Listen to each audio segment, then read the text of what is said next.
Hello and welcome to Rishanka fitness. I am Rishabh fitness coach. तो कैसे हैं आप लोग? आई होप आप सभी बहुत अच्छे होंगे और अपना ध्यान रख रहे होंगे। तो जैसा कि मैंने आप सभी को बताया था कि मैं time to time fitness related और डाइट रिलेटेड इन्फॉर्मेशन भी आपको देता रहूंगा। तो उसी सीरीज में आगे बढ़ते हुए आज बात करने वाले हैं बहुत ही इंटरेस्टिंग टॉपिक पे। बहुत सारे बिगिनर्स आके मुझसे पूछते हैं कि भैया हमने जिम ज्वाइन कर लिया और हमारी बॉडी बनानी है हमको, तो हम क्या करें? तो ये जो वीडियो रहने वाली है स्पेशली जिम कमर्स के लिए रहने वाली है, जिन्होंने अभी अभी जिम शुरू की है और अपनी बॉडी को इम्प्रूव करना चाहते हैं अच्छे से।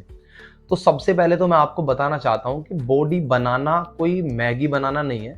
इसको आप बीरबल की खिचड़ी समझिए। तो इसका मतलब सिंपली ये हुआ कि बॉडी एक दो महीने का खेल नहीं होता। बॉडी बनाना एक दो महीने में नहीं बनती। बॉडी बॉडी बनाने के लिए एक प्रोसेस से गुजरना पड़ता है, लंबा टाइम लगता है। कम से कम 5 से 6 महीने आपकी फिजिक को निखरने में लगेंगे, उसके बाद भी आपको कंटिन्यू करना पड़ेगा। तो पहली बात तो यह है, पेशेंस रखना बहुत जरूरी है अगर आप बॉडी बनाना चाहते हैं। ठीक है, अगर मैगी वाली बॉडी बनानी है जल्दी वाली, तो फिर उसका सॉल्यूशन मेरे पास तो नहीं है, क्योंकि वो आपके लिए हार्मफुल हो सकती है। आप स्टेरॉइड लोगे, वो सब चीजें आपके लिए बेकार होंगी। तो अगर आप बॉडी बनाना चाहते हैं और आराम से बनाना चाहते हैं, तो उसके लिए मेरा सजेशन ये रहेगा, सबसे पहले आप अपनी घर की डाइट को अच्छा कीजिए। जो आपकी नेचुरल डाइट है आप उसको इम्प्रूव कीजिए। जब आप अपनी नेचुरल डाइट को इम्प्रूव कर लेंगे तब आप सप्लीमेंटेशन पे जाइएगा। कम से कम 1 महीना जिम करने के बाद तक आपको नेचुरल डाइट पे ही रहना है। उसके बाद में आप किसी सप्लीमेंट के बारे में सोचेंगे। मैं आपको जनरल आइडिया दे देता हूं कि आपको अपने नेचुरल जो मील होता है उसको 3 में या 2 में डिवाइड नहीं करना है। आप उसे डिवाइड कीजिए 5 मील में। आपको अपना खाना 5 मील में डिवाइड करना है। प्रॉपर आपको आपको अपनी डाइट 5 मील में डिवाइड करनी है और उस हिसाब से उसको लेना है।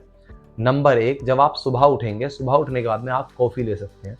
एंड आप रात को चने, सोयाबीन की दाल और कुछ ड्राई फ्रूट को भिगो के रख दीजिए और जब सुबह उठें तो आप उनको कंज्यूम कर सकते हैं। उनमें बहुत सारे मिनरल्स और मल्टीविटामिन्स होते हैं जो आपको हेल्प करेंगे। उसके बाद लगभग 3 घंटे बाद आप मिल्क के साथ पीनट बटर और ब्राउन ब्रेड कंज्यूम कर सकते हैं। उसके कुछ टाइम बाद जब आपका लंच होगा लगभग 12 से 1 के आसपास, तब आपको अपने लंच में प्रॉपर चावल रहने चाहिए थोड़े से, और उसमें आप दही या रायता कंज्यूम कर सकते हैं। और उसके साथ आप ग्रीन वेजिटेबल ले सकते हैं और सलाद बहुत ही जरूरी है। आपको दोपहर के टाइम में जब आप अपना लंच करते हैं तो आपको सलाद प्लस दही बहुत ही जरूरी है। अल्टरनेट डेज पे चावल खा सकते हैं। चावल गुड फैट होता है, चावल बैड फैट नहीं होता। अगर आप वेट गेन करना चाहते हैं तो चावल खाइए। अगर वेट गेन करना नहीं चाहते तब भी चावल खाना है, बट कम खाना है थोड़ा सा। तो अब बात आती है फिर आपका प्री वर्कआउट मील पे आती है बात। जब आप जिम जाते हैं तो उससे पहले भी आपको कुछ लेना होगा थोड़ा बहुत। उसके लिए आप कोई फ्रूट कंज्यूम कर सकते हैं। लाइक आप एप्पल ले सकते हैं, 2 बनाना ले सकते हैं, या फिर आप पीनट बटर ले सकते हैं ब्राउन ब्रेड के साथ में, या फिर एक आलू खा के भी जा सकते हैं आप वर्कआउट। लेकिन वो आपको 1 घंटे पहले खाना है। ऐसा नहीं कि बस जिम जाने से 2 मिनट पहले खा के चले जाओ। भाई वो आपकी बॉडी में एब्जॉर्ब होने में, आपकी बॉडी में डाइजेस्ट होने में लगभग 40 से 50 मिनट लगते हैं। तो जब वो डाइजेस्ट होगा तब वो कार्ब्स में टूटेगा, तभी तो आपको एनर्जी देगा। इसीलिए 1 घंटे पहले मेरा सजेशन है जिम से कुछ ना कुछ खाकर जाएं। उसके बाद पोस्ट वर्कआउट मील, हमेशा मेरा मानना है कि प्री वर्कआउट में हमेशा आपको लेना चाहिए कार्ब, जो कि आपको एनर्जी देगा वर्कआउट करने के लिए। और पोस्ट वर्कआउट में हमेशा आपको लेना चाहिए प्रोटीन, जो कि आपके मसल्स टिश्यूज को रिपेयर करने में हेल्प करेगा। तो लास्ट में डिनर आता है। डिनर आप नॉर्मल कीजिए, बट रात को ध्यान रखना है, चावल वगैरह को अवॉइड करना है, रात को दही वगैरह को अवॉइड करना है। इसलिए नहीं कह रहा हूँ, बस थोड़ा इसलिए कह रहा हूँ कि थोड़ा गला वगैरह खराब हो सकता है, मौसम वगैरह चेंज हो रहा है और ये थोड़ी ठंडी चीजें होती हैं, तो कुछ लोगों को अननेसेसरी पेन वगैरह हो सकते हैं, इसीलिए आप इनको अवॉइड कर सकते हैं।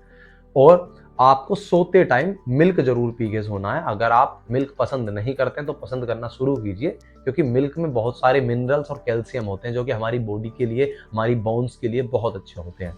तो ये तो रही आपकी नेचुरल डाइट। अब बात आती है कि भैया सप्लीमेंट कैसे लें। तो बहुत सारे यंगस्टर्स पूछते हैं कि भैया टॉप 3 सप्लीमेंट बताइए हमको, कम खर्चा और नशा ज्यादा। तो कम खर्चा और नशा ज्यादा के लिए आपके सामने लेकर आए हैं टॉप 3 सप्लीमेंट। नंबर 1 आता है आपका प्रोटीन। आपको वह प्रोटीन लेना है। हालांकि मार्केट में डिफरेंट तरह के प्रोटीन हैं, जैसे कि आपके सामने आइसोलेट प्रोटीन हो गया, हाइड्रोलाइज प्रोटीन हो गया, कंसंट्रेट प्रोटीन हो गया। बट आपको कंसंट्रेट प्रोटीन से शुरू करना है अगर आप बिगिनर हैं, क्योंकि ये इजी डाइजेस्ट हो जाता है। अब वह प्रोटीन ही क्यों लें? आप बोल सकते हो कि प्रोटीन के तो बहुत सारे सोर्स हैं। यस, प्रोटीन के बहुत सारे सोर्स हैं, बट जितने भी प्रोटीन के सोर्स हैं वो लिमिटेड अमाउंट में आप कंज्यूम कर सकते हैं। आप ऐसा तो नहीं है 50 अंडे खा लेंगे रोज, ऐसा नहीं कर सकते ना, या बहुत सारा 1 किलो पनीर तो नहीं खा सकते ना। इसीलिए आप थोड़ा थोड़ा करके सप्लीमेंट की फॉर्म में भी प्रोटीन को कंज्यूम कर सकते हैं। तो आप एक टाइम में एक स्कूप प्रोटीन ले सकते हैं जिसमें कि 24 से 25 ग्राम प्रोटीन मिलेगा और आपकी बॉडी उसको इजीली डाइजेस्ट कर लेगी। रिसर्च में बताया गया है कि 0.4 ग्राम प्रोटीन पर केजी पर मील आपको कंज्यूम करना है, आप कर सकते हैं। एग्जाम्पल के लिए अगर आप में 100 केजी वेट है तब आप 40 ग्राम प्रोटीन पर मील कंज्यूम कर सकते हैं और आप इसको लगभग 3 से 4 मील कंज्यूम कर सकते हैं, आपकी बॉडी उसको डाइजेस्ट कर लेगी। अब बात करते हैं कि वे प्रोटीन क्यों ले, क्योंकि whey protein as compare to whole food में जो प्रोटीन होता है उससे जल्दी डाइजेस्ट हो जाता है। लगभग 30 ग्राम वे प्रोटीन को कंज्यूम होने में हमारी बॉडी में 3 से 4 आवर लगते हैं। बट अगर आप वही प्रोटीन एग की फॉर्म में लेते हैं, होल एग की फॉर्म में, तब उसको 7 से 8 घंटे लगते हैं, ऐसा रिसर्च में बताया गया है। तो इसीलिए अगर आप वे प्रोटीन लेते हैं तो वो डाइजेस्ट जल्दी हो जाता है। अब प्रोटीन के बारे में एक बहुत ही की पॉइंट मैं आपको बताऊंगा जो कि वीडियो के लास्ट में बताऊंगा, इसीलिए आप वीडियो को लास्ट तक देखिएगा। अब बात करते हैं हमारा सेकंड सप्लीमेंट। तो हमारा सेकंड सप्लीमेंट रहने वाला मल्टीविटामिन। मल्टीविटामिन क्या है? मल्टीविटामिन के अंदर बहुत सारे विटामिन का मिक्सचर है, बहुत सारे विटामिन एक साथ मिलकर मल्टीविटामिन बनते हैं। इसको आप टैबलेट की फॉर्म में भी ले सकते हैं। आप वैसे तो किसी भी ब्रांड का ले सकते हैं, बट मैं आपको सजेस्ट करूंगा कि आप अगर इंपोर्टेड में जाना चाहते हैं तो आप ओन का कंज्यूम कर सकते हैं, और अगर इंडिया में जाना चाहते हैं तो आप सैप न्यूट्रिशन नाम की एक कंपनी है, बहुत ही बेटर है, मैंने उसका यूज किया हुआ है। आप 2 टैबलेट ले सकते हो, एक सुबह और एक शाम कंज्यूम कर सकते हो। अब मल्टीविटामिन आपकी बॉडी के लिए क्यों जरूरी है, इस पे प्रॉपर मैंने वीडियो बनाया हुआ है, बट स्टिल मैं आपको बता देता हूँ। मल्टीविटामिन आपकी बॉडी में बहुत सारी कमियों को पूरा करते हैं। देखो, वे प्रोटीन, फैट, कार्ब लेने से क्या होगा, आपकी बॉडी बिल्डिंग, आपकी मसल्स तो ऐसे बन जाएंगी, बट क्या होगा कि आपकी बॉडी में बहुत सारी कमियां रह जाती हैं, जैसे कि आपके बाल झड़ने लगते हैं और आपके नेल्स की क्वालिटी खराब हो जाती है, स्किन क्वालिटी खराब हो जाती है, दाने निकलने लगते हैं, है ना, बोन्स, थोड़ा आपको फील होता है कि थोड़ी वीकनेस फील होती है बॉडी में।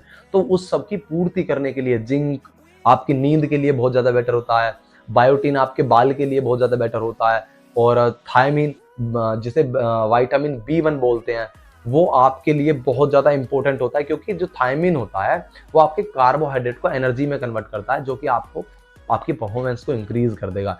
इसीलिए आपको मल्टीविटामिन लेने चाहिए ताकि आप बहुत सारी चीजों से बच जाएं, आप सुंदर दिख सकें। अब तीसरे नंबर पे जो सप्लीमेंट आता है, बहुत ही इफेक्टिव सप्लीमेंट है, वो है गुड फैट। अब गुड फैट कैसे लें? गुड फैट को हमने डाइट से भी कंज्यूम कर सकते हैं, बट गुड फैट लेने के लिए अगर आप वेजिटेरियन हैं तब आपके पास बादाम रोगन ले सकते हैं आप, या आप अखरोट ले सकते हैं। अखरोट आप 4 अखरोट सुबह में ले सकते हैं, मैंने बताया था रात को भिगो के रख देने हैं। उसमें ओमेगा होता है, उसमें बहुत ज्यादा मतलब फैटी एसिड होते हैं जो आपके लिए बहुत हेल्पफुल होंगे, आपकी स्किन के लिए, और नंबर 1 आपके हार्ट के लिए बहुत बेनिफिशियल होंगे। अगर आप नॉन वेजिटेरियन है तब आप कंज्यूम कर सकते हैं फिश ऑयल। फिश ऑयल भी आप किसी भी कंपनी का ले सकते हैं, बट मैं कंज्यूम करता हूँ सैप न्यूट्रिशन का फिश ऑयल, जो कि बहुत बेटर है। मैं किसी का एडवर्टाइजमेंट नहीं कर रहा हूँ, बट मैंने ये देखा है बहुत सारी चीजें, बहुत सारे सप्लीमेंट देखने के बाद में मैंने ये देखा है कि कुछ ही सप्लीमेंट कंपनी ऐसी हैं जो कि जो इंग्रेडिएंट बताती हैं वही डालती हैं, अदरवाइज बहुत फेक चल रहा है मार्केट में, उन सब चीजों से बचना है आपको। तो ओमेगा 3 कैप्सूल की फॉर्म में आप ले सकते हैं, वो आपके हार्ट के लिए बहुत अच्छा होगा। देखो, मेन फंक्शन हमारी बॉडी में हार्ट का है। आपने सुना होगा कि इतने सारे हार्ट अटैक्स आ रहे हैं, मल्टीपल रीजंस होते हैं हार्ट अटैक्स के, बट फिर भी हम काफी हद तक उनको रोक सकते हैं अगर आप अपनी हेल्थ का ध्यान रखें। मैंने आपको 3 सप्लीमेंट सजेस्ट किए हैं, number 1 protein, number 2 multivitamin, and number 3 omega 3 fish oil या फैटी एसिड। ये तीनों आपके लिए बहुत ही बेनिफिशियल रहेंगे। अब बात करते हैं हम कि प्रोटीन के लिए जो मैं आपको बताने वाला था कि की पॉइंट क्या है। यस, तो प्रोटीन जब बिगनर्स लेना शुरू करते हैं तो उनको डाइजेशन में बहुत दिक्कत आती है। मैंने देखा है कि जब बिगनर्स आगे मुझसे पूछते भैया प्रोटीन लिया है लेकिन पेट खराब हो गया, पच नहीं रहा, तो पचता क्यों नहीं है? जब प्रोटीन अमीनो एसिड में ब्रेक डाउन होता है, हमारे स्टमक में जाता है, तो थर्मल रिएक्शन होती है जिसके कारण नाइट्रोजन रिलीज होती है और जिसके कारण हमारा पेट खराब हो जाता है। तो इसीलिए आप क्या कर सकते हैं, आप 30 से 40 ग्राम एक साथ कंज्यूम ना करें, आप अपने 30 से 40 ग्राम वे प्रोटीन को 3 मील में डिवाइड कर दें। सुबह में ले सकते हैं, 1 टेबल स्पून सुबह में ले लें, 1 टेबल स्पून मिड में ले लें, और 1 टेबल स्पून आप वर्कआउट के बाद ले लें।